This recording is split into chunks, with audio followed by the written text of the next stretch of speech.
I am so distraught. It was my birthday weekend. My Hurricanes lost on Saturday 38-17 against Michigan State. 1-2 start to the season. Miami Hurricanes are in ruin. My Miami Dolphins on Sunday at home had a chance to get off the schneid they had been in against the Bills. They go out there. They lose 35-zip on my birthday, mind you. No, I'm not going to do the entire show with a paper bag over my head. I'm not. But I wanted to illustrate. Like, I couldn't start this episode with the usual yes. I just couldn't do it after a weekend like that. After the Dolphins and the Canes ruined my birthday. I couldn't start the show like that, damn it. I couldn't. All right. Whew, needed some fresh air. MB Bags writes, did you borrow that mask from Chris Greer? Donno Daily here on the 5 Reasons Sports Network. You know, Lee Sterling warned us on Friday that it was going to be a tough weekend for the Hurricanes and for the Miami Dolphins. I didn't want to believe it. Now, I told you guys on Friday I would not be betting money on the Hurricanes, but I did pick them to win. Thank God I didn't bet money on those losers because they couldn't beat Michigan State at home. The program is in ruin. On Sunday, I didn't end up betting on the Dolphins either. I just let that one ride. I don't like to bet against my teams, and I won't bet on my teams if I feel poorly about it. And the Dolphins lost 35-zip. The Hurricanes lost 38-17. I did win a few bets over the weekend, so it wasn't all bad, but it wasn't very good. I want to remind you guys, before we get into the meat and potatoes of this Crying Towel Monday, Reaction Monday football episode, I want to remind you that Donno Daily is served by the Quarterdeck Seafood Bar and Neighborhood Grill. Oh, make the Quarterdeck your spot. Whether your teams are winning or losing, make the Quarterdeck your spot to enjoy college football Saturdays and NFL Sundays. And guys, you know what? When you're knocking down the 2-for-1 drinks, 2-for-1 happy hour all day, every day, it never ends, and you get those $5 for $15, I should say, ice cold bucket specials on Saturdays and Sundays. It makes even the losses a lot more enjoyable when you get those imported beers and the high noon seltzers. $5 buckets for 5 beers, ice cold buckets for $15, I should say. Knock those down all football season long. Guys, you know the seafood is fresh at the Quarterdeck. The oysters and Maine lobster, so good. I love to build my own poke bowl. The sandwiches and burgers are off the chain. And make it your spot, not only to watch all the football games with the flat screen, high-definition TVs covering every wall, but the Quarterdeck has every UFC pay-per-view fight for zero cover charge. You pay nothing at the door. If you want to peep their menu before you go, or just visit them on the web to find the location nearest to you, go to quarterdeckrestaurants.com. The Quarterdeck, come for the food, stay for the fun. And we are also brought to you by BetUS.com. BetUS is the official sportsbook of Donno Daily. Even if your team's lost over the weekend, hopefully you had a winning weekend. A very good play that we had over the weekend was Florida plus 15. They give Bama all they can handle for 3 quarters. They only lost by 2 points, so we won that bet on Florida.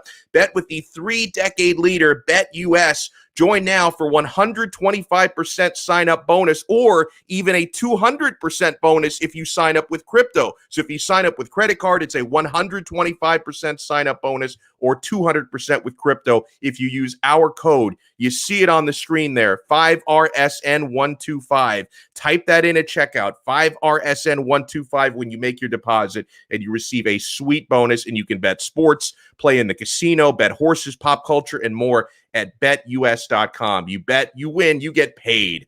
BetUS. So the chat is already lively today. You know, one thing I find is, now we're not happy. We shouldn't be happy, but people do like to complain.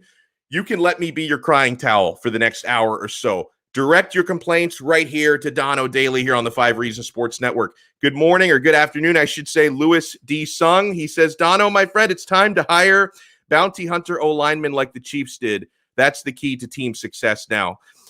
It's downright depressing how bad the Dolphins' offensive line is right now. When you think about all the resources and all the top 100 draft picks that have been used to address that area, Devin Jordan, Donno, this Dolphins O-line has always been a problem for essentially my entire life. For essentially my entire life, the Dolphins' offensive line has been a problem. And I get it. If you poll NFL fans around the country, most of them will complain about their offensive line. But if you're a Dolphin fan, you've been consistently complaining about your O-line for over 20 years. At some point, with all the resources we put into that group, we've got to find a serviceable O-line. Oh, David writes in, I don't know if I can even describe the Dolphins on Sunday. He says, at least the Canes showed up and scored points. They've got that.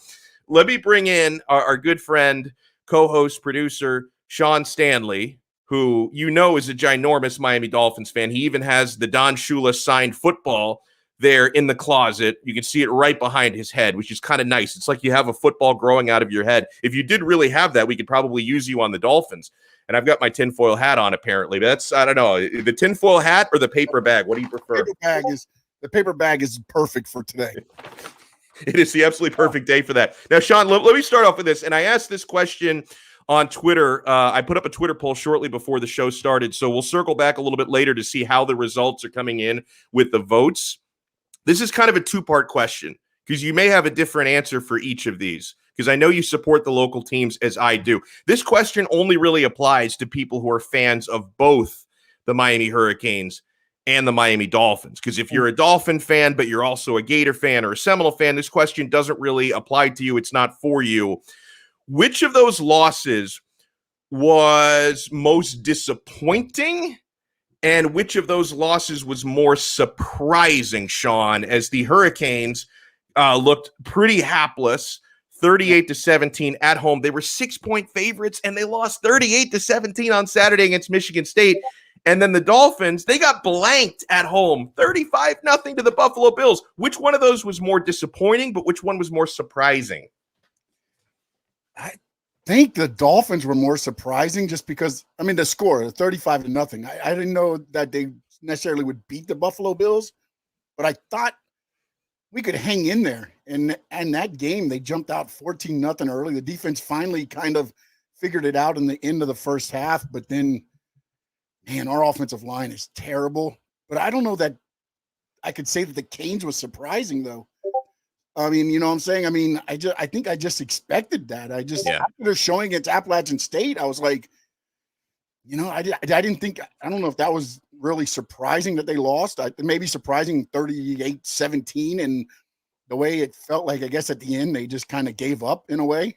For the first time, I think it really felt like they just gave up in that fourth quarter, and watching them go to 38. I mean, they ran the ball right down their throats to get to 38-17. It wasn't like they were throwing the ball. So, but again, the Dolphins losing 35-0 at home, and then just seeing how bad that offensive line really is. I mean, we knew that they weren't great. I mean, but to see how bad they were, and that, I mean, you got guys missing blocks, you got quarterbacks getting killed. I mean, I don't know what else you can do with that team. Well, and let me start with this. This piggybacks on one of the last things you said about quarterbacks getting killed. You see some of these keyboard warriors with their agendas that are trying somehow to put that loss on Tua Tagovailoa when he gets knocked out of the game in his second series. Like, and I get it. Usually the narratives after Dolphins losses the last couple of seasons are everyone tries to figure out, how did Tua fail the Dolphins? I think this time around, it's how did the Dolphins fail Tua? Yeah. Because when your offensive line is getting the kid killed, I can't put that on Tua. I put that on the Dolphins. And again, like, I think this is not my way of saying, oh, no, Tua is great. He's your franchise quarterback. But I am saying that yesterday, what happened to him and what happened to his team yesterday, that's not an indictment on Tua. That's an indictment on his offensive line. And it's an indictment on the general manager who drafts those offensive linemen and signs those offensive linemen. Because when Tua is getting his ribs blasted early in the game and he has to be carted off the field, I can't put that on Tua, not yesterday. I've got to put that on the Dolphins. And so if I'm going to answer my own question, you know, what was the more disappointing loss? What was the more surprising loss? And okay, even though the Hurricanes were favored and the Dolphins weren't, I was still more surprised by what happened to the Dolphins. Yeah. Not just the L. I mean, if the Dolphins had like fought to, if they had lost, 35-30 or 38-35 instead of 35-0, At least then you could say, okay, we showed up. Like, we showed up at our home stadium. We played a decent football game. I was very surprised to see the Dolphins not competitive, okay? Because you look at what this franchise has gone through over the last 3 years, and I'm glad that they approached it this way.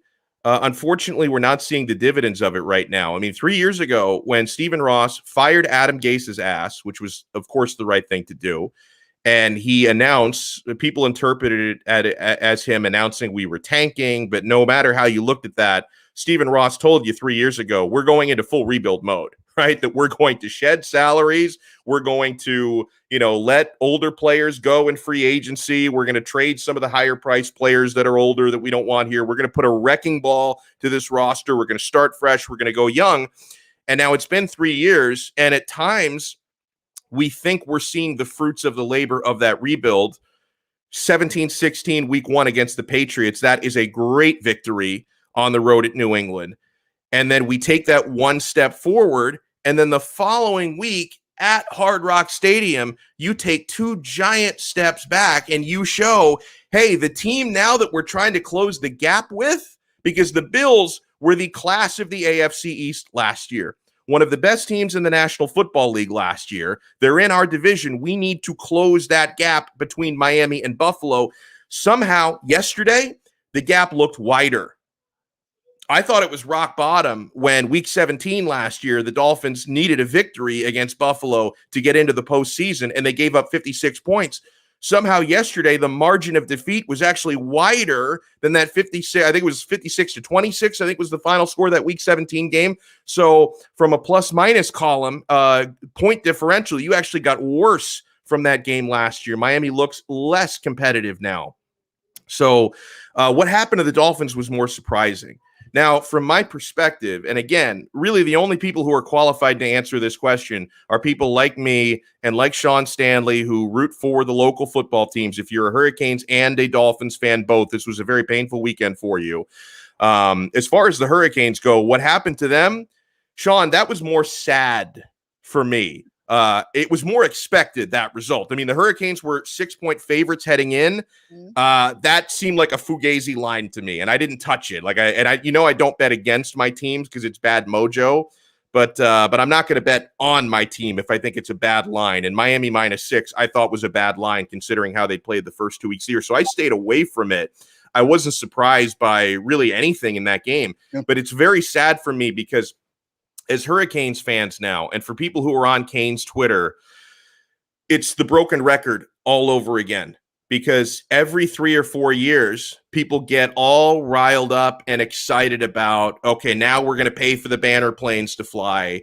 Now we're going to lobby for the AD to fire the head coach and hopefully for the president to fire the AD. And we're going to make a lot of noise. And then at some point they're going to call that emergency board of trustees meeting. And we're going to have paparazzi standing outside waiting for the coach to get fired. Like, some people seem to enjoy that.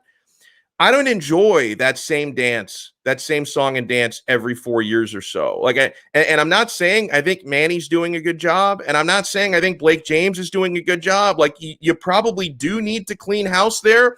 The problem is, I feel like I'm stuck in the Matrix, and the Matrix keeps getting restarted over and over again, and the same result keeps happening time and time again. I don't get excited for firing coaches anymore the way that I used to. Like, I was excited when Larry Coker got fired. I was excited when Randy Shannon got fired. I was excited when Al Golden got fired. But I've been burned now so many times with the next person they bring in.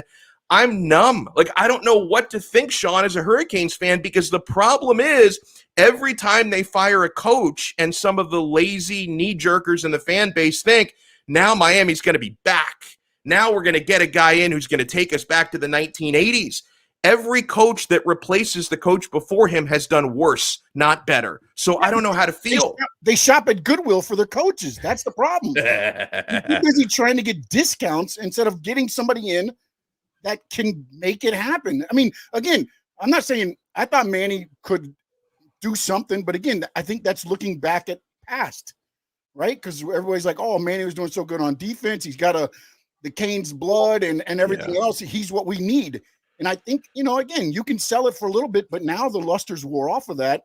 I think you just got to go find that program builder, clean house, pay the money, which we know they're probably not going to do. But if that's not what you're going to do, then why get rid of Manny? You're just going to be this program. This is what you are now. That's going to be the thing that I think Hurricane fans, we have to accept, is that this is who we are now. Yeah, and it's sad. It's not completely surprising because this is the type of university that is very much academics first. And it wasn't necessarily that way 30 years ago, but the academics have, they've gotten better and better and better and more prestigious over the years. And they just don't, from the top down, from the president, Julio Frank, on down, they do not make decisions with the lens of how do we make our sports teams better? Because Alabama, Clemson, Florida, Ohio State, they make decisions with that lens. How do we make our athletics better? Miami basically looks at athletics, says, okay, we can use this as an ATM. We can generate some money through this, but it's not the end-all, be-all for us.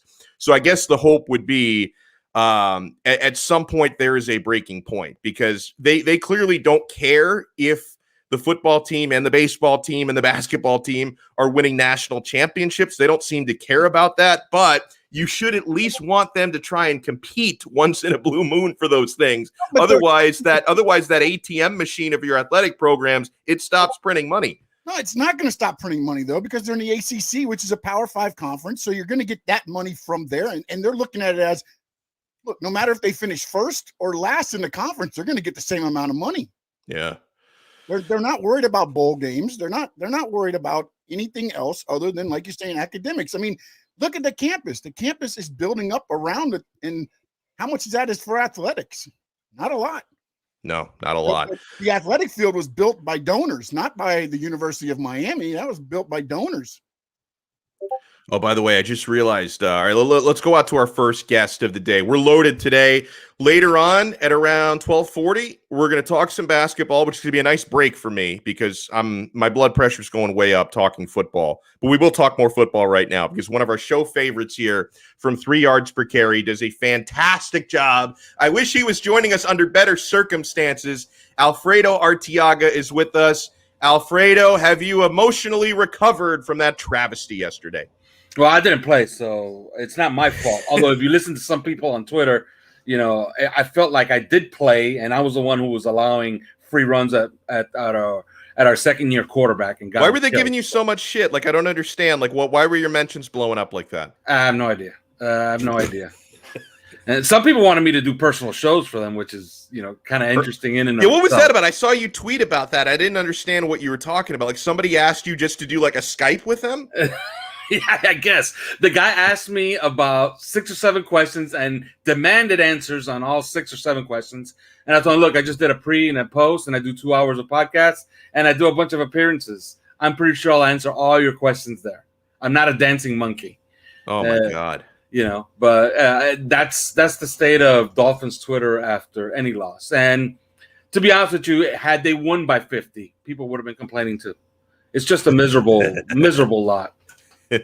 Well, and let me read this update that Manny, he flashed it on the screen a couple times. Like, he desperately wanted me to bring this up, and I'll bring it up now. We talked about Tua leaving the game with the rib injury. So this is, according to Tom Pelissero, Dolphins quarterback Tua Tagovailoa underwent further tests this morning on his bruised ribs, and my understanding is those didn't reveal any major issues. The x-rays were negative, so it'll be about pain tolerance and functionality moving forward. The Raiders await in Las Vegas, and the Raiders don't look now. They look really good. They've gotten wins over the Ravens and the Steelers, so traveling to Las Vegas is going to be no picnic. And on to we'd heard yesterday the x-rays were negative, and then the further tests were important because even if there was nothing broken, you were still looking for, damage in the cartilage that could have kept him out. So I guess, Alf, if I'm interpreting this the same way you are, it sounds like he's going to play probably in the flap jacket, and maybe the mobility is going to be a little bit limited. Yeah, I would say, signs are good. After a disastrous day, the signs are good, and I guess some positivity. It looks like he will play. So what do we do with that offensive line? Because at this point, Liam Eichenberg should have an opportunity now to start on either side. I mean, left or right, take your pick. I feel like he looks like he's one of your best 5 offensive linemen. I can't make any more excuses for what was left tackle. I don't know why his name Austin is Jackson. Austin, yeah. I was going to AJ. I can't make any more excuses. Forget about him. I can't make any more excuses for him.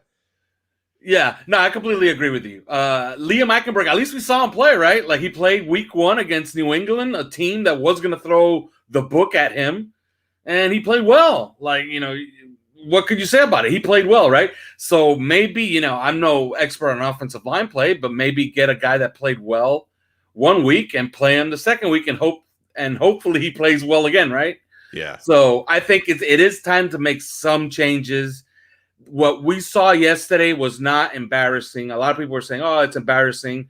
It wasn't embarrassing. I could take getting your ass kicked. If you get your ass kicked, you get embarrassed. Okay, you got beat. Okay, their players were better than yours, and you got beat up.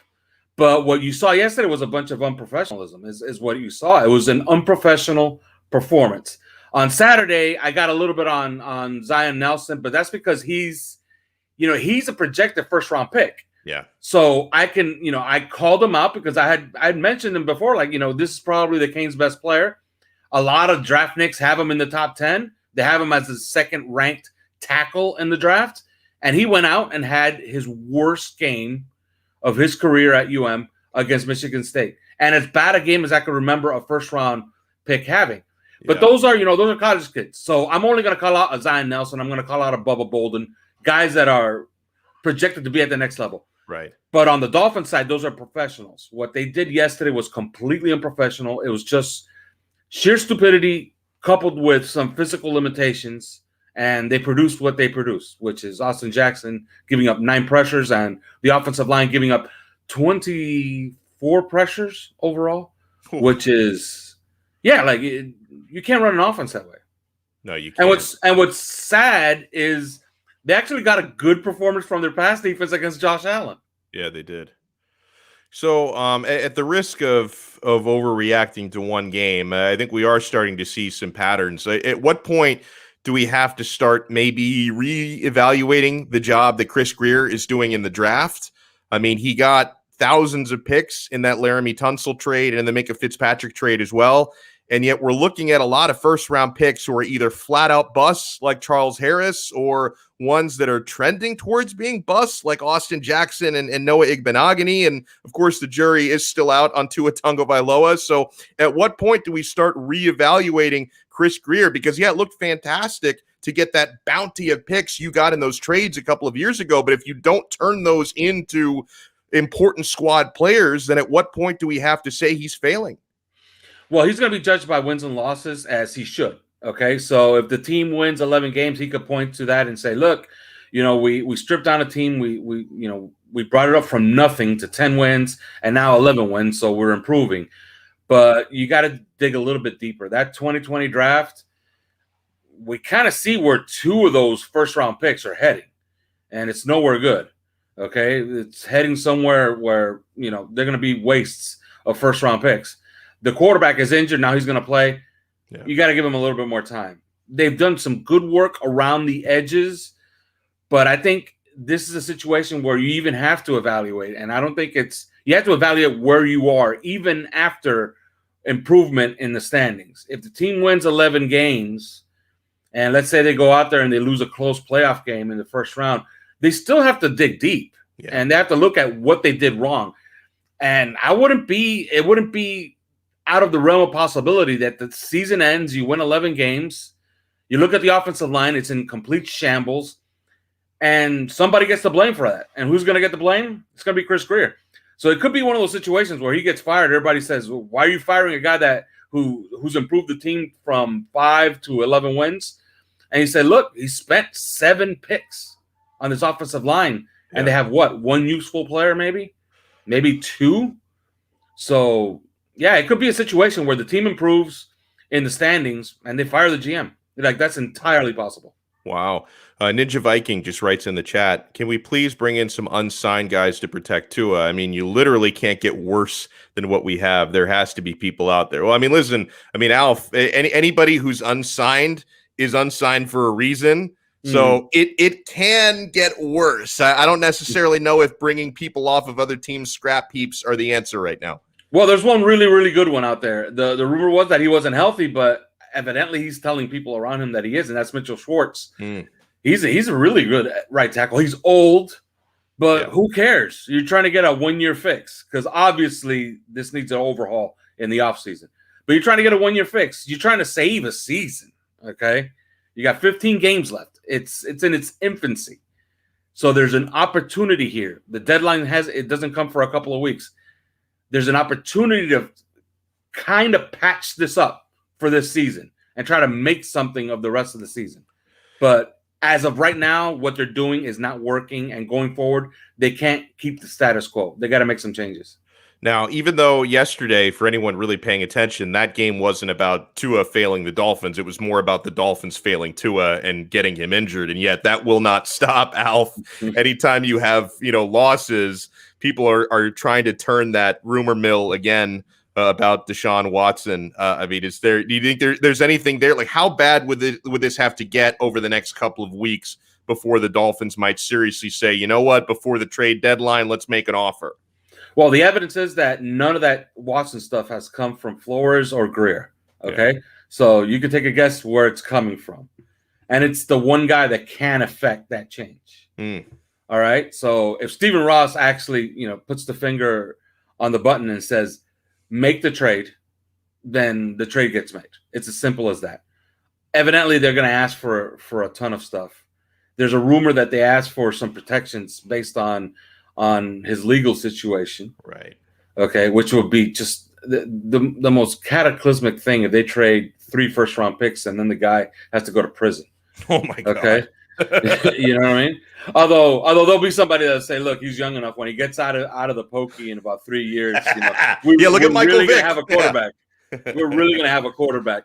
But, that's another situation where, if that is the play, then you have to tell Chris Greer, okay, you make this trade, and then as soon as you make this trade, you're fired. Because that would mean that you gave up on the 5th overall pick inside of 11 games, inside of 1 full season. Okay? And for no apparent reason either. All right? Yeah. His numbers do not warrant getting rid of him inside of a season. So, it'll mean that he threw away yet another pick. So, right. For all of these things come consequences. And now there's actual pressure. Like Tua actually has, if he plays on Sunday, and I think he will, there's actual pressure. Like, there's, the room for error is pretty small right here going forward. Your early prediction on Dolphins at Raiders on Sunday, because the Raiders have looked better to start the season. They already have a couple signature wins. They've looked better than I expected heading in. So what has to happen for the Dolphins to get that dub? Well, the Raiders are one of those teams that, they have a verb. You know what I mean? They Raider every once in a while. Yeah. So it's entirely possible that they just lay an absolute egg next week. I don't think that they're as good as their record indicates, but they've shown it. They've beaten 2 pretty good teams, right? It's entirely possible the Dolphins fix this thing because they are resilient. They are a resilient bunch. They kind of patchwork this thing for the week, Tua plays, and they eke out a victory on Sunday. I'm expecting them to bounce back because they have to, because they've also shown that they do as a habit. They've done it for 3 years. So why not this year? And I don't think the Raiders are as good as they are right now. Now, I know you were watching the Canes as well. This would be a good opportunity for me to discuss the early results of the Twitter poll that I put out there about a half hour ago, a little bit before the show, 45 minutes ago. I think I put this up there. So I asked this to the diehard fans of both. Which loss was more painful over the weekend? The Miami Hurricanes lost to Michigan State, or the Dolphins lost to Buffalo? Now, the leader in the clubhouse is the Dolphins, 117 votes cast so far. Dolphins getting 60% of that vote. I can only speak for myself, Alf, but even though it was more expected, what happened to the Canes was more expected because I was afraid that was going to happen, them getting, embarrassed at home. And having one of these come to Jesus types of moments where everyone wants the coaches fired. But to me, Alf, that's more painful because I've been a Hurricanes fan for more than 3 decades. I'm 37 years old now. I just had a birthday, and I've been a fan of theirs going back to when I was in diapers, and I've seen it enough over the last 15 years fans get all riled up and excited when a coach like Diaz right now is failing. Can't wait to fire him, and the next guy's going to come in and fix it. Well, after they fired Coker, they still got worse after they replaced him. And after they fired Shannon, they still got worse after they fired Cole. So it's like we're in this perpetual carousel of fans having all this bloodlust and wanting the coaches fired. But the problem is, unless you get sweeping changes from the top down, and that includes, not only does that include probably a new athletic director, but you have to replace him with somebody who's very ambitious. And the president of your university has to take an attitude of, no, we really want our sports teams to get great, and we will spare no expense. Firing a coach doesn't fix this, Alf. And I'm not saying Manny deserves to keep his job for the next, 2 weeks or 2 years or 5 years. I'm just afraid that the grass is not always greener on the other side. I completely agree with you. That poll is wrong. The results are just wrong. The NFL is really week to week. Things just change. Last week, the New Orleans Saints looked like the best team in football. This week, they look like garbage against the Carolina Panthers. Okay? Last year, the Super Bowl champions, Tampa Bay, at home, got beat 38-3 against the New Orleans Saints. They went on and they won the Super Bowl. Okay? So it happens week to week. Teams are completely different. The issues remain the same. Like the Dolphins' offensive line is not going to be one of the best offensive lines in football next week. It's just not going to happen. But can it be adequate enough that they could reel off a couple of wins here coming up? Absolutely. Can they still make the playoffs? Absolutely. What you got with the Hurricanes is different. What you got with the Hurricanes was confirmation. That you got confirmation. Look, this team is nowhere near an ACC title than the time that Manny Diaz got here, from the time that Mark Richt got here, from the time that Al Golden got here. They're nowhere close to an ACC title. They're nowhere in the league. You just watch other teams. Watch Clemson play. Watch Georgia play. Watch those teams play.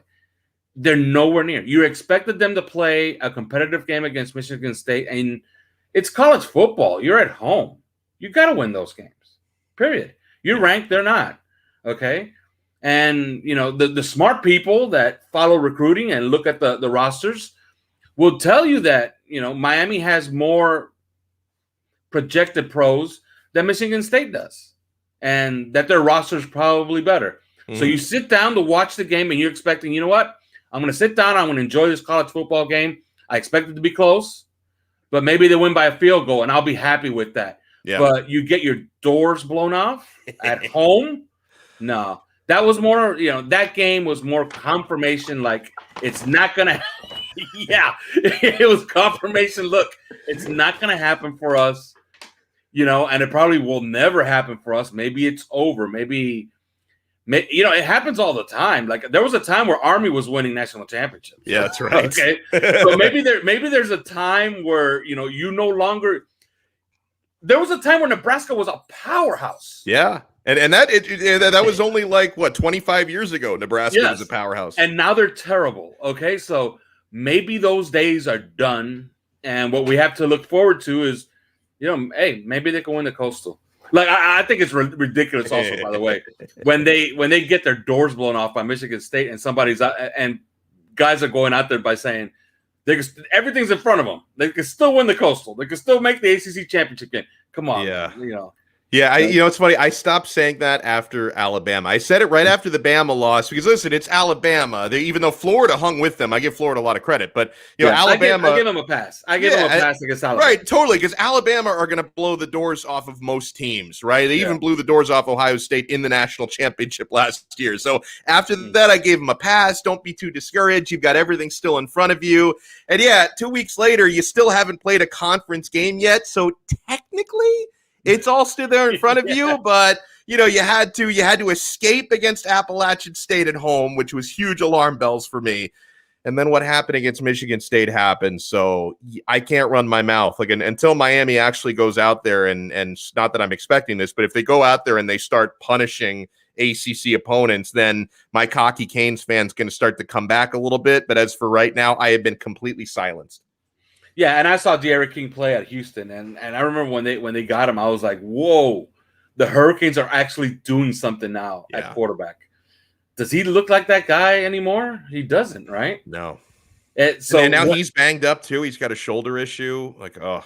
Yeah, no, it's just not good. And when you saw your best player, Zion Nelson, I still think he's their best player because he's the one has the highest draft grade. Yeah. And he's actively a liability out there on Saturday. There's nothing good really coming out of it. And of course the play calling, but it's just so many issues that like what really are the expectations going forward for that program?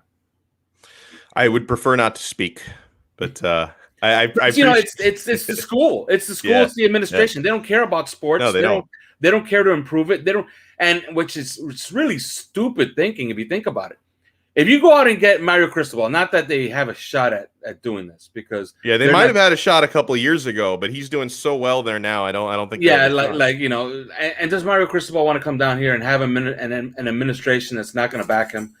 You know what I mean? So if they went out and they got a Mario Cristobal, would that solve things? No, you have to have a certain ambition, right? But it's stupid thinking to not even entertain it, because a guy like that can recruit as good as he can recruit. And Nick Saban called him the best recruiter in the nation, okay? I don't think Nick Saban is lying, all right? So if you could get a guy like that, he pays for himself. So you could use all that money to buy new shiny buildings that you don't use. So you could put, a really nice, you could decorate the office of the chancellor, and who knows, maybe you could get new windows and shutters and do all those improvements that you do on campus, and he'll pay for it. But they don't think that way. They don't care about sports. Yeah. It's a sad reality I live in. But I know this man does care about sports, though. He loves the local teams, and he does a great job on the 3 Yards Per Carry podcast and 5reasonsports.com. Check out all of Alfredo Arteaga's work. And if you want to plug anything else, Alf, if you have any stories coming out or the next 3 Yards episode, let us know what you have going on this week. Yeah, new 3 yards per carry tonight. It should be a doozy. It should be fun, right? Oh my God! Yeah, it should be either fun or it'll be like unnecessary surgery being performed on you. It'll be uplifting tonight, and then of course we're back at it on Wednesday. So and look for me on Twitter where I do personal shows for people. I also do bar mitzvahs. If you pay me, I do bar mitzvahs. I do birthdays. He stands up and he just breaks down the O-line. And now performing at Jimmy's 13th, the big bar mitzvah. Here's Alfredo Arteaga. Oh God! Yeah. Well, enjoy the personal shows, and we'll talk to you again next week. All right, thank you, Donno. Awesome stuff there by Alfredo Arteaga. In a few minutes, we'll be joined by Allana Tachauer. Let's pull up, Sean, a few of these tweets I wanted to look at. Barry Jackson wrote an update about an hour ago on just sort of his take on Tua's rib situation. Significant bruised ribs can result in a player missing a week or two. Now, we're not expecting him to miss a week or two. He says wearing flak jacket is one option.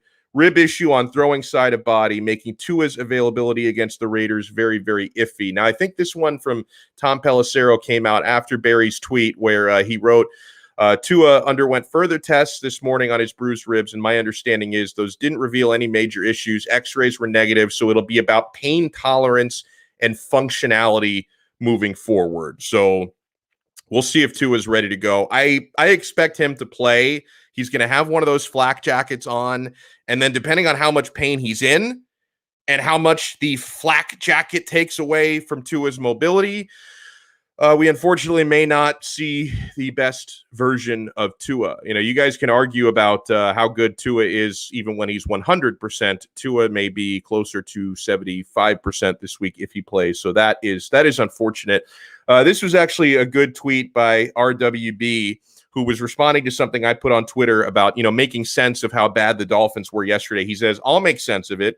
First round picks by Chris Grier, Laramie Tunsil, Minka Fitzpatrick, Charles Harris, Christian Wilkins, Tua, Austin Jackson, Noah Igbo, Jalen Waddle. Now, Jalen Waddle still might be excellent, and Jalen Phillips. And Jalen Phillips, who's been very quiet so far to start his career. We got to look at how much better Greg Rousseau has been to start his career than Jalen Phillips. For me, I'm not going to judge either of this year's first-round picks yet. But if you look at the previous list, now, obviously, with Laramie Tunsil, you got a boatload of picks in exchange for him, which is great. But then the picks you've used out of those that you have received have mostly been potential busts so far. So, yeah, you got a bounty of picks in return for Laramie Tunsil. But if you can't turn those first-round picks into great players, then we have a problem. Same thing with Micah Fitzpatrick.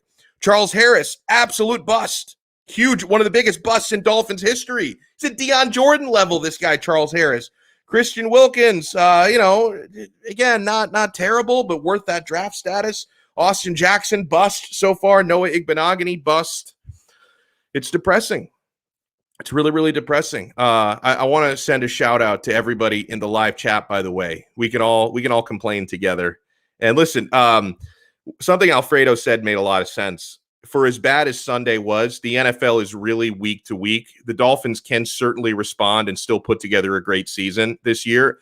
I'm not giving up hope on the Dolphins by any stretch of the imagination. I'm just really demoralized because the Bills have beaten the Dolphins 6 straight times. They have absolutely owned the Miami Dolphins, and 35-0 is always going to leave a bad taste in my mouth. But if I am to assume this team is well coached, and I think they are, the Bills trolling us. You know, they had a lot of fans, the Bills Mafia. They travel very well. You have a lot of former people who lived in Buffalo, and it's one of the shittiest towns in the world. So they moved down here to South Florida for a better life, to get out of that miserable place that they used to live in. And so, yeah, a lot of Bills fans show up to games at Hard Rock Stadium. The Buffalo Bills tweet out, "Nice to get a win in front of the home crowd." Taking a shot at Hard Rock Stadium. You know what? You come down here and you kick our asses 35-0. You've earned the right to talk a little trash. You've earned it. You know, if the stadium had about 35% Bills fans in it, and they were very loud, obviously at the end of the game, they were all hanging around to congratulate their team. Most of the Dolphins fans had gotten the bleep out of that stadium by the time the game ended. So, yeah, you know what? They deserve it. They deserve to talk a little trash. Oh, man. I want to remind you guys that even if your teams let you down, you can still have a lot of fun during football season when we make wagers on these games. BetUS.com. BetUS is the official sportsbook of Donno Daily, providing you guys with a nice, sweet deal when you sign up with our code. So when you sign up at BetUS.com, and I can vouch for this works because I've signed up with the code. Sean Stanley has signed up with the code. You use our code 5RSN125, and if you're depositing with a credit card, they'll give you a 125% sign-up bonus. So if you deposit $100, they give you an extra $125 on top of your deposit. If you sign up and deposit with crypto, they'll give you $200 of bonus money. So $100 in Bitcoin, they give you $200 on top of that. It is a beautiful thing. And bet NFL games, college football. I actually had a good Saturday betting the UFC fights. That's why the weekend was not a complete wash for me. European soccer. You can even bet pop culture. You can bet horse races, all that good stuff. They have a casino in there. I played blackjack in there. It's a lot of fun. BetUS.com. They are America's favorite sports book because the customer service is second to none. You play, you win, you get paid. BetUS.com. Sign up with our code 5RSN125. I want to get my mind off football a little bit, although I might have some football questions for her because I was looking through her tweets on Sunday. She's a big NFL fan now. Allana Tachauer is with us here on the 5 Reasons Sports Network. I saw a lot of NFL tweets. You were watching the Bears game. I did have myself an NFL Sunday for sure. I did nothing but watch football all day until my friends came over at night. So you're not wrong. And your hometown team did win. I thought the Bengals would actually get it done, but the Bears got it done. So are you maybe gravitating towards being a Bears fan? It's geographically convenient for you. Honestly, I think I might be. First of all, I want my city to succeed, obviously, but I don't have NFL Sunday ticket, and I don't plan on getting it because the second basketball comes back, NFL doesn't exist for me. So I'm like, I can watch the Bears game. I might just have to become a fan. It was a great win. They got me a little nervous there at the end, but it was. As long as we pulled it out, that's all I care about. And now I want to give you a chance, and I want to congratulate you on your new gig covering the Chicago Bulls. That's really cool. Let people know what that's about and what to expect from that. Yeah, so I'm with Clutch Points. I will be covering the Bulls for them. I'm excited. It's going to be interesting, kind of dual covering both teams in the same league. I did it once, and it gets my mind a little jumbled, but we will see what happens. But I feel like it's a good time to be covering the Bulls because they're on the up, and like happy to support my city in any way that I can. But I'm still a Miami Heat fan. I got some slack. People were tweeting at me saying like, "What's going on? Are you jumping ship?" Never that. Miami Heat come first, but I happen to be in Chicago, so I do what I can. Well, and that's good. Like for the people who are going to read your Bulls coverage, like they know they're getting unbiased coverage. That's right? true. Like, so if you're not, officially a fan of the team, you have access to it. You're covering it. They're in your backyard, but you're going to be giving fully objective coverage. That's true. Yeah, absolutely. I mean, I'd like to think that I'm kind of unbiased with the Heat, at least compared to like the rest of Heat Twitter. I feel like I'm a little bit more realistic. But yeah, no, it'll be good. And I'm excited. And I think like Chicago fans that I've been talking to are really hyped for the season. So I'm excited to be a part of it. That's awesome. Now let me put you on the spot then. This coming season, who finishes higher, the Heat or the Bulls? Oh, the Heat. The Heat are finishing third. That's my prediction. I know that some people are having us fourth or fifth, but I'm saying third. Now, where do the Bulls finish? Maybe They're getting better. Yeah, five I was going to say they got to be up there, right? Yeah. I'd put them 5 or 6. Obviously, it depends, right? Like what happens in the season if either team makes another move. But for now, I'm going 3 Heat and then 5 or 6 Bulls. Fair enough. Now, okay, before we get into some more basketball, I've got an astrology question for you. And I don't even know where to start because I know nothing. Like I know that I am a Virgo. I have no idea what that means. Yeah, I just had a birthday yesterday. Happy belated. Oh, thank you so much. And like you tweeted to me, and I want to take you up on this offer that you would give me some insight on my sign and what that means. Maybe I can identify like where my personality defects and quirks come from. Yeah.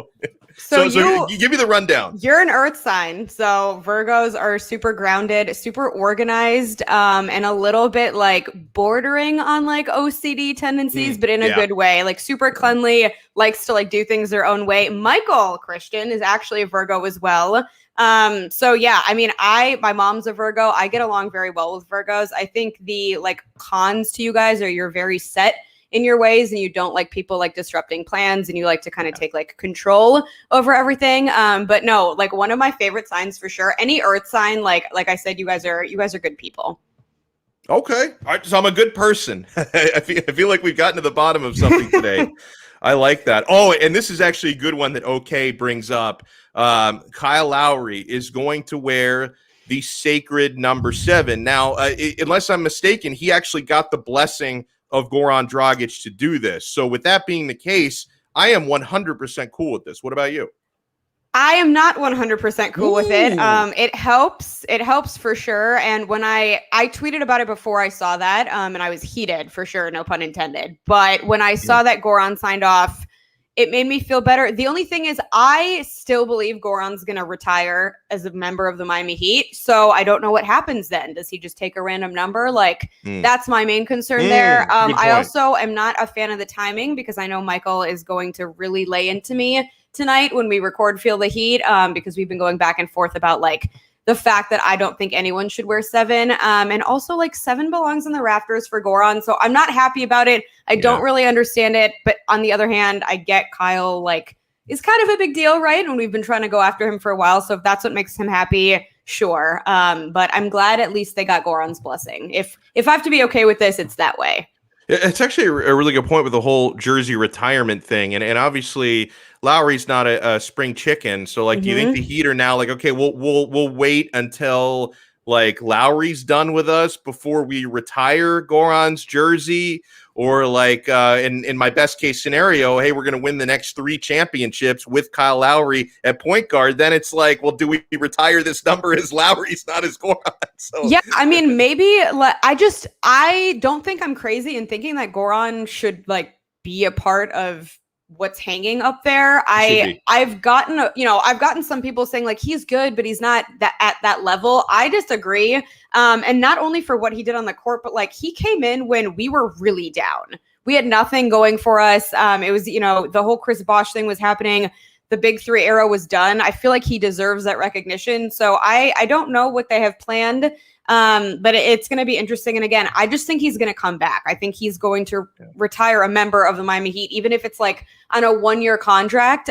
So we'll see what happens. I don't know. I can't remember. I think he wears 7 for Slovenia too. So I don't know if he's ever worn another number. maybe he'll have to figure out a new one, but we'll see. I'm at least glad, though, like I said, that they got his approval. So we're about a week away from Miami Heat training camp. It's amazing how fast time is flying by. And I always feel like I'm not ready because like right in the buildup for Heat training camp is when like the NFL and college football start to get really interesting. So my brain is like in 100 different directions. But which edition are you looking forward to most, whether it be, the free agents or sign and trade guys who came in, or even maybe one of the younger guys like Omer Yurtseven, who's getting an opportunity this year? Like which player are you most excited to cape up for that we may not have seen in a Heat uniform last year? Honestly, there's just something about PJ Tucker that so intrigues me on this team. I just want to see like how he's going to fit in offensively, but also just like chemistry wise with this team. So I don't know. I'm ready for him to get going. I feel like he's one of those guys that it's all or nothing. And once he's committed to something, like he will give 110%. So I don't know. I think it's PJ for me. Also, like, the fact that he's bringing his sneaker game to our team just elevates us in general. Like his whole swag, I'm a huge fan. But yeah, I think the new look Heat is going to be they're going to be super fun. And I think, like I've been saying, our identity is back to what I think it has always been and what Riley has wanted to construct this team like. So just seeing those guys out there and getting them acclimated, I'm ready to go. I know football's been fun. It's a part of kind of fall and like bringing the season in. But like once preseason is back, I'm just like, there's no other sport for me. So I'm ready to go. By the way, when you brought up sneaker game, all I could think about, and God, I don't know if he has them with him right now or if we have a photo of them. Have you ever seen, Allana, the ridiculous Yeezys that Manny Chang actually wears in public? I have. Oh. I've peeped them on his Instagram every time he posts them. It's a look. I mean, it's a look. Do you have him with you, Manny? I don't think he does because he's at work right now. And like, of course, he didn't wear them to work. With them right now. I was talking over the last thing you said, so I don't hear it because it's hard to get me to stop talking. But it's like I'm That's pretty also sure. A Virgo thing. Yeah, exactly. So like I'm pretty sure with Manny, like he bought these shoes just so he could make some kind of a fashion statement. He wore them out in public the first time. He realized he was scaring small children and people were staring at him, and he doesn't wear them anymore because if they were that great, he would wear them to work every now and then. I mean, they're kind of a collector's item too, so you don't want to mess those up just in case. But yeah, listen, sure. I mean, I'm all for like just going bold, which is funny because I feel like I'm a very minimalist dresser. Like I stay within like the gray, white, black color palette, but they're not for everyone. But that's how I feel about PJ Tucker. I feel like I've had so many conversations with people across our network about his style. I love it. I'm ready to see it kind of bloom in Miami. I love it. Well, really good stuff as always. Make sure you guys are following Allana on Twitter. You can see the handle right there on the screen at Allana Tachauer. And let us know your next shows this week where we can see you and hear you. Yeah, Michael and I are recording Feel the Heat tonight. So a new episode will be out tomorrow. And then Clutch Corner is back on Wednesday. There's also an exciting draft show on tonight. I will not be a part of it, but I will be supporting. So we've got exciting stuff. And with the Heat season closing in, definitely tune in to everything because we're going to go big this season. Awesome stuff. Allana Tachauer, thank you so much and enjoy your week coming up. Thank you. Happy Monday. Love it. Happy Monday. And it is, it's a happy Monday because we're over. I'm moving on from what happened to the Canes and what happened to the Dolphins. I mean, Monday, it's better than Sunday, which was a little bit better than Saturday because it was a big football embarrassment. Like the only good things that happened to me over the weekend were I'm a huge Italian soccer fan, and the only good things that happened to me were in the Serie A because my beloved Inter Milan Internazionale got a 6-1 win against Bologna. And I know he was in here earlier. Maybe he's not still watching, but Brooklyn Rob, who's one of our religious viewers, he's a Juventus fan. Juventus had an opportunity to beat AC Milan yesterday. They had a 1-0 lead at home. They botched it. They gave up a late second half goal, so they drew. Juventus, 4 games into the season, have just 2 points, 2 draws, 2 losses. And if the season ended today, they'd be relegated. That was the best thing that happened to me all weekend. Juventus being in the relegation zone. My team, Inter, they're top of the table right now with their 10 points. They've got 3 wins and a draw through the first 4 games. Juventus have 2 draws and 2 losses. Woof. So that was the only good stuff that happened to me over the weekend, were various happenings in Italian soccer. And we got MB Beggs in there, who's a Milanista, Forza Milan. He says, I say Forza Inter, but you know what? Cousins, it's all in the family, man. I mean, I obviously Milan are rivals of Inter, and I don't like you guys by any stretch of the imagination, but my real hatred is for Juventus. I hate them more than anyone. And then, we got Manny Chang, who is a Madrista, a la Madrid, he says. And, Real Madrid did get the 1-0 win over Inter in Champions League last Wednesday. That wasn't good. They will meet again a little bit later in the group stage. Hopefully it goes a little bit better for my squad. And there you go. MB says it right on, Alex. Everybody versus Juve. Everybody versus Juve. It's too bad I don't think Brooklyn Rob is in right now, because he would be fuming every time I attack Juventus. Brooklyn Rob gets so angry, man. We're going to have a lot of fun throughout this week. Of course, it was really, really tough what happened to my Miami Hurricanes on Saturday. We're going to be monitoring everything that comes and goes this week. Now, something I did want to bring up, De'Aaron King has a shoulder issue. Honestly, for this coming weekend, even if team doctors deem him healthy enough to play, if he's in pain and if his shoulder issue has any risk of like further injury playing through it, I would rest him this week. Now, I know Miami's not good, but they're not going to have any problems with Central Connecticut State. This is different. Like, you could say, hey, Donno, you didn't think they'd have problems with Appalachian State. Those things are not created equally. Central Connecticut State is basically the Bishop Sycamore of college football. You're not going to have any problem with them no matter who plays at quarterback. So I would strongly consider resting De'Aaron King this week to make sure he is healthy for the ACC games. Rest De'Aaron King this week, because Tyler Van Dyke or Jake Garcia, I would actually prefer to see Jake Garcia play, but I think due to seniority, they would probably give Tyler Van Dyke the nod. Either of them are more than good enough to beat Central Connecticut State this week. So I would strongly consider resting De'Aaron King, or maybe if you feel like he needs a little bit of work, treat it like an NFL preseason game, give him a couple series, and then go right to the bench and give the young kids a chance to play. That's how I would approach that this week. And of course, throughout the week, we'll be talking about what the Dolphins need to do to dust themselves off and return to their winning ways of week 1 and forget about what happened week 2. So I want to send a shout out to as many people in the chat as possible. David, MB Beggs, thank you guys so much for tuning in. Okay, Ninja Viking, Ziggy Zag, Ricky J. Mark, who hopped in. We always love when Ricky jumps in. Justin, Galban, who else here? Heartbeat, Lewis Sung, thank you guys so much. Tyler Collins, thank you so much for watching. He says it's hard to include Tua in that lineup because that was when we were talking about the bad picks that Chris Grier has made. It's too early to put Tua in that lineup still. It's too early certainly to put Jalen Waddle and Jalen Phillips in that lineup yet. So those guys are not busts until proven otherwise. So thank you to Gabriel for joining in, for Adam Barai. I don't know, Adam Barai, like, he's always so sneaky in that chat. I don't always realize until like at the end of the show that he was in. I love Adam Barai. Thank you so much for tuning in. Let's see who else we got here. Just have to skip over some of the messages from repeaters. Oh, Brooklyn Rob, of course. Thank you so much for tuning in today.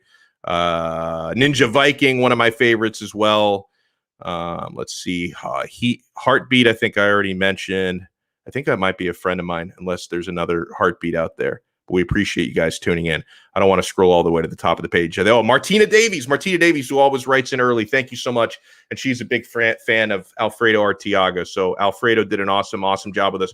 Huge thanks, everyone, for tuning in today, making us a part of your day. Remember to support our sponsors, my friends. If you're looking for a spot to grab an amazing lunch or dinner this week, you want to take advantage of 2-for-1 happy hour. We could all use a couple of cocktails after this weekend in South Florida sports. I could use 2-for-1 Long Island iced teas, make them as strong as possible. 2-for-1 happy hour is all day, every day at the Quarterdeck Seafood Bar and Grill. It literally never ends, the happy hour at the Quarterdeck. You can get on Saturdays and Sundays during football season when you're watching those college games on Saturday, you're watching the NFL on Sunday. Take advantage of the $5 for $15 ice cold buckets of beer and or hard seltzer. It is a beautiful, beautiful thing, my friends. The food is so delicious at the Quarter Deck. I love the French dip sandwich. It is so good. The Philly cheesesteak is excellent. I love the burgers. The All-American burger is to die for at the Quarter Deck. I get it cooked medium. That's the way I like my burgers, medium, and I like my steak medium rare, sometimes even rare, but they cook it perfectly to your specifications at the Quarter Deck Seafood Bar and Neighborhood Grill. And the seafood is so fresh. That's why they call it the Quarter Deck Seafood Bar and Neighborhood Grill. So check out their website if you want to find the location nearest to you, or just to peep their menu before you go. QuarterDeckRestaurants.com. The Quarter Deck, come for the food, stay for the fun. And guys, I'm telling you, I'm having so much fun already this football season. And I also bet a lot of UFC, and I bet a lot of soccer as well at BetUS.com. They are the official sports book of Donno Daily. And guys, I made the switch to BetUS before they became a sponsor of mine. So I believe in them. Their customer service is awesome. I love the fact that they have odds on everything. You're going to find things at BetUS that you may not find at other sports books. Like I found college lacrosse there, then I couldn't find it in a sports book that I used to be with. So BetUS, they are my preference. There's a reason why they are America's favorite sports book. They take care of you. They've got awesome bonuses, and they don't have, really, really crazy rollovers like some of the other services do. They take really, really good care of their clients at BetUS.com. So make sure you sign up. If you want to wager on Monday Night Football tonight, are the Packers going to cover that gigantic spread? Honestly, I'm leaning to yes. I'm strongly considering betting the Packers minus 11 tonight. So if you want to bet on or against Green Bay tonight, 5RSN125 is where you can, it's how you can do that. That is our code when you sign up at betus.com and get a 125% sign up bonus or a 200% sign up bonus if you deposit with crypto. So betus.com, you bet, you play, you win, betus.com. Chris Adams, you're a little late, bro. Oh, there are the shoes. Oh. Now you need to take a screenshot of this as well for the future. You got to get a screenshot there. So anytime we're coming on after a disastrous weekend like this one for my Dolphins and for my Canes, that's what we're going to do. So if ever, and hopefully this doesn't happen ever again, if we have another one of these weekends where the Dolphins and Canes both lose the same weekend, even once you start throwing the Heat into the mix, if they lose the same weekend, every Monday will be a paper bag Monday. David doesn't like it. He says, why give us more nightmares? I'm sorry, bro. It's a paper bag Monday when all my teams lose. Oh, you're going to scare the viewers away, bro. You know what? It might be an improvement on my face. It might be. Huge shout out and thanks to our folks behind the scenes. Sean Stanley is always doing awesome work. Oh, actually, guys, real quick, I almost forgot about this. Before we wrap it up, we have to review our picks from last weekend. And look at Sean's red. Now, Sean, put yourself back on the screen, bro. Manny, face the music, guys. There's a reason why I almost forgot to do this before we signed off. Because we were all really bad. So every weekend, we pick 4 games against the spread in the NFL. And I choose games where I find the spreads to be interesting. Like, I'm not choosing games necessarily based on what's the biggest game of the weekend. I'm going by spreads that look interesting or challenging. And I'm not necessarily even betting on all of these games that I pick on the weekly segment. These are just picks we're doing to compete amongst one another on the show. So the first week 1 in the NFL, Manny and I went 3-1 week 1, and Sean went 1-3. Right. Yep. Week 2 was a bloodbath, my friends. Week 2, and I want to remind people what the 4 games were that we picked. So hold on, I gotta pull up. Bills, Eagles. Okay, I'm glad you remembered. Okay, so we picked Dolphins, Bills. It was the Eagles. Eagles, 49ers. Yep. I was the only one to get that one right, I think. Hold on, I just lost the screen. Sorry. No, it's all right. All right, it was Kansas City, Cleveland. No, wait, that was week 1, right? Yeah, that was week 1. Hold on. I've got it here. So here were the 4 games we picked against the spread. Dolphins, Bills. Yep. You and I lost that one. Manny actually got that one right because he's a hater. He paid off for him to be a hater. 49ers were -3 at Philadelphia. I got that one right. You got it wrong, and so did Manny, because I knew Manny could never pick against the Eagles, so he was wrong about that one. We all got wrong. The Las Vegas Raiders were +6 at the Pittsburgh Steelers. We all had the Steelers covering the 6. They lost the game outright, so we all got that one wrong. And I think we all also got wrong Bengals +2 at Chicago. Chicago Bears won that game. So as a result of a pretty disastrous week 2 for us, I went 1-3. Manny went 1-3. Sean went 0-4. I got you right where I want you. 1-7 on the season. It's a comeback. So you've got a gigantic hole to dig out of now. So the totals on the year, Manny and I are both even Steven at 4-4 through the first 2 weeks. We pick 4 games every week. And Sean is 1-7. And honestly, I hope for your quality of life that you're not betting money on all of these picks, because if so, I'm going to find you next week somewhere panhandling. Like, I hope you're not betting money on all these picks. I'm not betting on those picks, but the picks I did bet on didn't do much better. Fair enough. Oh, man, that'll do it for us. I see G.A. Canes fan in as well. Rafa in Miami. Who else? There was somebody else who signed on right at the end of the show.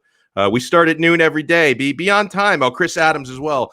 Be on time, guys. We start at noon every day. We go till around 1, maybe a little bit of overtime. We'll have another big show coming up tomorrow. I know Brady Hawk always makes an appearance on Tuesdays, so it should be a good one. We will talk to you guys again mañana here on Donno Daily on the 5 Reasons Sports Network. Ciao.